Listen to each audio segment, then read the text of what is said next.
I think I'm starting with the first question.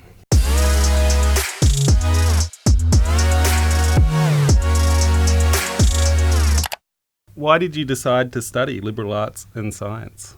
Well, basically curiosity. Liberal arts and science is the best degree for curiosity because you get to basically major in arts or science, and then minor in an arts or science, and then minor in liberal arts too. So you go really broad.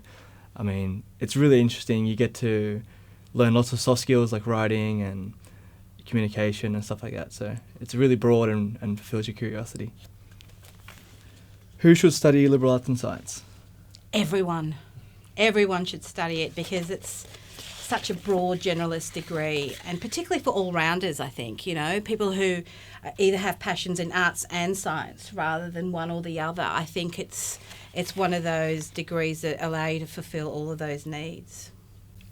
Yeah, and I think the degree is designed in a way that if you haven't studied for a while, we help you catch up with any of those writing, communication, critical thinking skills in the first year as well.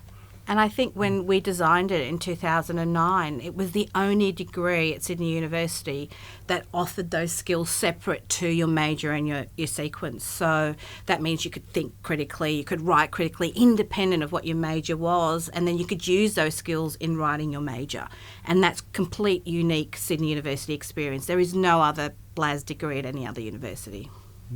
Okay, next question. Why did you choose the University of Sydney? There's a few reasons. I'm a sucker for architecture, so the beautiful buildings here were actually a big pull on me. I love the quad. I love all the old sandstone buildings. They're really beautiful, and it's nice to be a part of that. But also in the mix of that, there's all modern facilities. So there's really nice new computer rooms, huge libraries. It's one of the best ranked in Australia, if not the best ranked for most subjects. So it's really good on intellectual stuff as well. And good social side, centrally located, it's perfect for me. I'm from literary studies, and it's one of the highest ranked schools in Australia for literary studies. And psychology, I'm from psychology, and it's got one of the highest ranked schools there as well. Yeah. You're up next. Can you major? What are the options? Wow. I think there are currently 40 arts majors and about 30 science majors or more than that. It's just so broad. And I think that requires guidance. And I provide science major guidance, and Ben provides arts major guidance for students who aren't quite sure.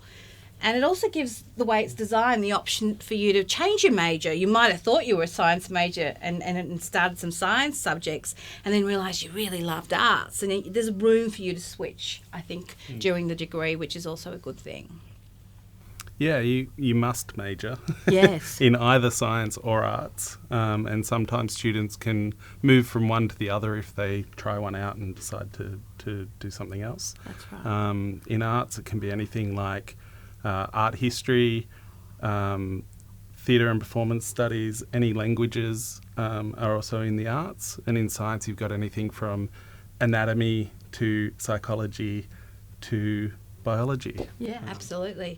And like Ben said, it's either a science major and an arts sequence, or an arts major and a science sequence. And there's opportunity for change midway through in case you want to switch. I think that's really good. All right. What's one thing you wish you knew before you started? That's definitely planning.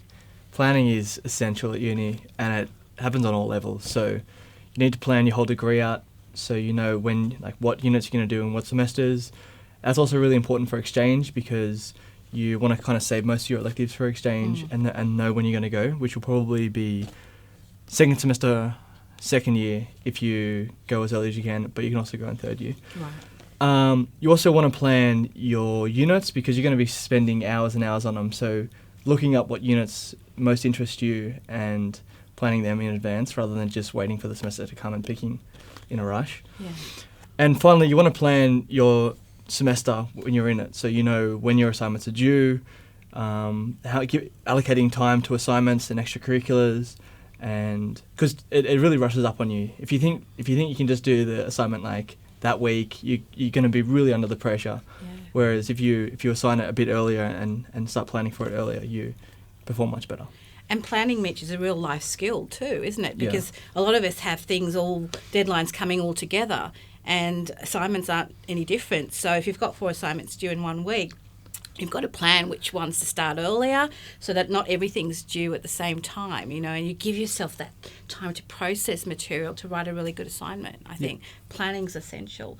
And we help BLAS students with planning, in the first unit called critical thinking or analytical thinking, we ask students in the first tutorial to submit their BLAS degree plans if they're doing a science major to me or an arts major to Ben, and we give feedback on whether they've chosen the right subject. So we help with planning of degrees.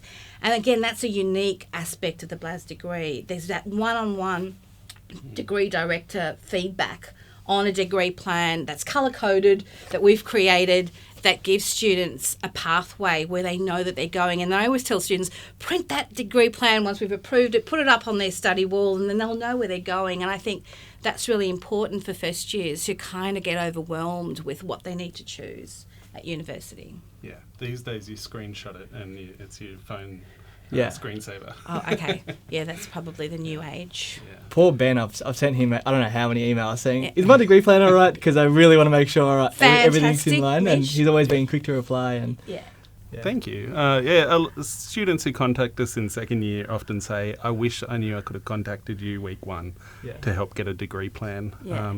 There's a direct line to academic advice in this degree that's really Unique. great. Yeah, it's unique. Are there any exchange opportunities?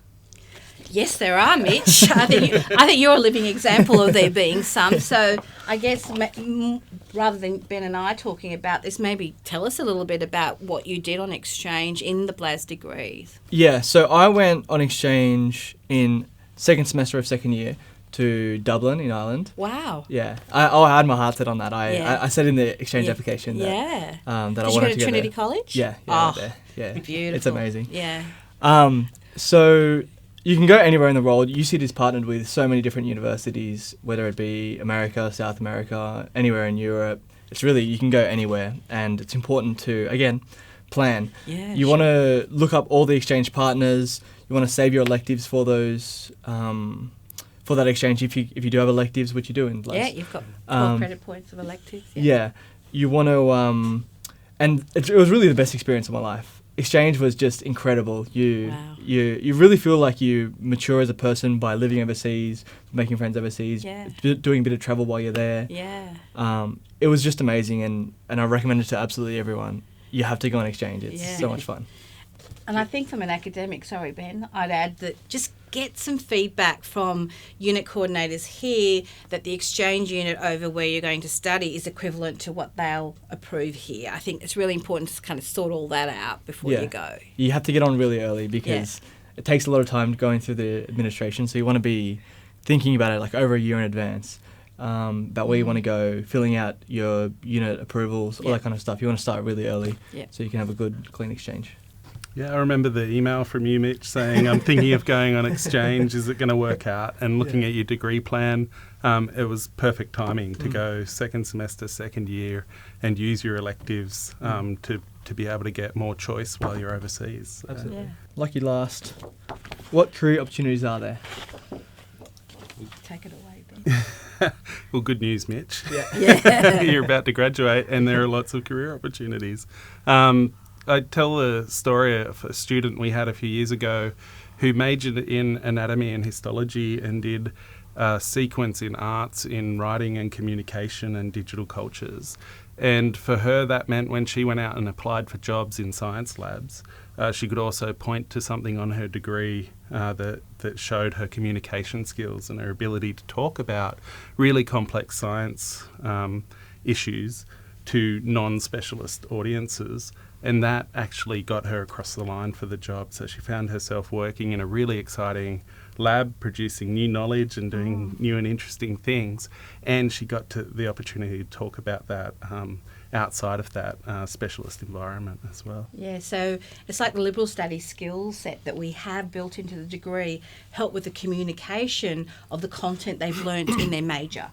So the major probably drives your career opportunities in BLAS or in any generalist degree, but those liberal studies units and the sequence units kind of work together to give you the written and oral communication skills you need to be employable, irrespective of what your major is. Yeah, that's one thing that I've really thought about too, is that the kind of soft skills that you learn in BLAS, like being a good writer, being a good communicator, being a good reasoner, all of those skills are employable across every kind of industry, which is going to be even more important as things become increasingly automised. So those skills aren't going to become automised. You're always going to need them, and that gives you opportunities to go anywhere, no matter where the industries go. Yeah, and I think that's a really important point, Mitch. When we developed this degree in 2009, and the unique elements were the liberal studies components, because employers came to us and said, we want graduates who can write, who can talk, who can critically think, who can reason, as well as the content area, and there wasn't a degree that really had that. And so BLAS really fills that gap, that unique gap of the University of Sydney experience. Yeah. I've also heard from students who move into, say, the Masters of Teaching or a Masters of Pharmacy to specialise further into a career or in their chosen major, and they find that those skills set them up really well for postgraduate study as well. And related to that, there were some psychology majors in BLAS who got into honours, and now they're doing postgraduate work in honours. So it can be the stepping stone to postgraduate work as well, and that's a career. We can't just think it's about employability out there. It can also be postgraduate studies. That's the aim for me. Is it? What are you thinking you're doing? I want to be an academic, teach philosophy. Can't go wrong. Yeah, exactly.